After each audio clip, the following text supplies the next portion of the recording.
लोग जितने जितने सत्संग से दूर जा रहे हैं, साधु संतों की वाणी से दूर जा रहे हैं, वो केवल अपना जब इनसे शास्त्रों से जो दूर हो गए, इनका खान पान बिगड़ गया और उनके खानदान भी बिगड़ रहे हैं।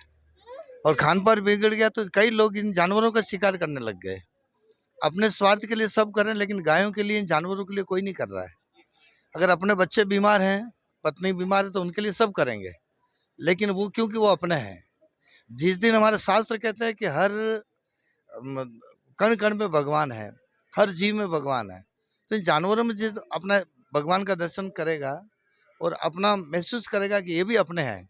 जैसे परिवार अपना, वैसे जीव भी अपना है।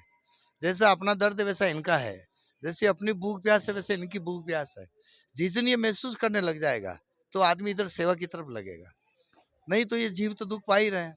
आज प्लास्टिक की थैलियां सब सरकार जब्त करती है, लेकिन फैक्ट्रियां बंद होगी तो जब्त की नौबत नहीं आएगी।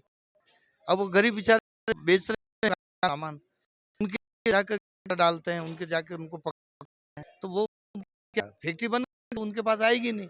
लेकिन सरकार की राजनीति की भी कई तरह की चालें होती है। उनके लोग होते हैं, आगे से आगे अपना मकसद पूरा कर देते हैं, इच्छा पूरी कर लेते हैं। और ये जानवर इसीलिए मारे जा रहे हैं। पहले गिद्ध होते थे, आज गिद्ध देखने को नहीं है, क्योंकि केमिकल का सब खा रहे हैं। जानवर है तो प्लास्टिक खा रहा है, जानवर मरे उनके मांस को कोई गिद्ध खाता है, तो गिद्ध भी लुप्त हो गए, सब मर गए। कौवे नजर नहीं आ रहे हैं, क्योंकि वो ऐसा उनका मांस मरे हुए का खाते थे, तो वही सब लुप्त हो गए। तो आज के समय में ये चीज़ें बहुत ज़रूरी है कि इन गायों की, इन पशुओं का, जंगल में हिरण का, खरगोश का, लोग उनका ही शिकार करके खा रहे हैं। तो लोगों की बुद्धि और स्वाद के पीछे इनकी इतनी बिगड़ चुकी है। ऐसा भी लग जाए कोई बात नहीं, लेकिन खान बिगड़ रहा है। जब तक खान पान पे कंट्रोल नहीं होगा, और आज की एक धर्म नहीं, हर धर्म के लोग देख लो आप, जानवरों के पीछे लग रहे हैं, इन पशुओं के पीछे लग रहे हैं। कोई कुत्ते को भी मार के खा रहे हैं। आज होटलों में जा रहे हैं, आज होटलों में सब कौन सा मांस बिक रहा है किसको क्या पता, लेकिन वो उनको पैसा कमाना है और उनको अभक्ष्य भोजन करना है। ये तो मालूम नहीं कि कौन से जानवर का है। तो जिसके जो हाथ में आया, जहाँ से पैसा मिला, उस जानवर को पकड़ा और मारा और खिलाया। तो ऐसे जानवर लुप्त होते जा रहे हैं। गायें भी एक दिन अभी दिख रही है गौशालाओं में, आने वाले समय में ये भी नहीं दिखेगी, क्योंकि जिसके आया गाड़ियां भर भर के लेके ले जा रहे हैं लोग। पुलिस प्रशासन रुकवाता, कहाँ तक रुकवावे? गौ रक्षक भी रुकवाएगा तो कहाँ तक रुकवाएगा? उनके पास शस्त्र होते हैं, वो प्रहार कर लेते हैं, कोई उसमें घायल भी हो जाते हैं, कोई मारे भी जाते हैं। तो आज गौ रक्षक की कहाँ तक पीछे पीछे दौड़ेंगे? अनाज की बोरियां भर रखी है, उनके पीछे गायों को ठूंस रखी है, और ऐसे ऐसे जैसे कोई कट्टे भरते हो, ऐसे गायों को, भैंसों को ठूंस के ले जा रहा है। कि तो आए दिन अखबारों में ही आ रहा है, लेकिन हमारे समाज की आंख नहीं खुल रही है।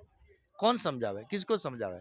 जब तक ये शास्त्र से, धर्म से और सनातन धर्म से दूर रहेंगे, तब तक इनका ये ऐसे चलता रहेगा। जब तक इनके निकट जब लोग आएंगे तो उनकी मानसिकता बदलेगी, मानसिकता बदलेगी तो ही इनका थोड़ा खान पान और सुधर सकता है। मेरा तो ऐसा मानना है। बाकी जो सक्षम है, परिवार के लिए करो, यहाँ भी करो जहाँ आपका मन माने। ये अगले जन्म की कमाई है, यहाँ करोगे तो आगे आपको मिलेगा, आपकी मदद मिलेगी। लेकिन अपने लिए करते हैं, परमार्थ के लिए कोई नहीं कर रहा है, परलोक के लिए कोई नहीं कर रहा है। लोग के लिए सब कर रहे हैं, लेकिन परलोक के लिए करने वाले हैं। और जो वो भागी हैं, आज उनकी व्यक्ति पे नाम आ रहा है, उनका नाम गौशाला में नाम आ रहा है, और उनकी अच्छी अच्छी धर्मशालाओं में नाम आ रहा है, अस्पतालों में नाम आ रहा है कि वो जो दान कर रहे हैं वो सब कुछ कर रहे हैं। अब जो नहीं कर रहे हैं तो वो कोई शराब में जा रहा है, पीछे बेटे बर्बाद कर रहे हैं, पोते बर्बाद कर रहे हैं, ये सब बर्बाद कर रहे हैं। पाप करके आदमी इकट्ठा कर रहा है, लेकिन बर्बाद करने वाले आगे की पीढ़ियां, तीसरी पीढ़ी या तो आबाद करेगी या बर्बाद करेगी, पक्का मान के चलो। अब आपने कैसे अर्जित किया है वो उसके ऊपर निर्भर करता है। कर्म हमारे कौन मानता है और उसका पीछे ऐश कौन करेगा? यही है जीवन का चल रहा है। तो मेरा तो ये मानना है, सत्संग से जब तक आदमी नहीं जुड़ेगा, तब तक घर घर में शांति भी नहीं हो सकती, खानदान भी नहीं सुधर सकता, न उनके उनके जीवन का कोई आगे का कोई चांस है कि आगे भविष्य उनका ठीक रहे। मेरा तो ये मानना है। बहुत बहुत धन्यवाद। आज गौशाला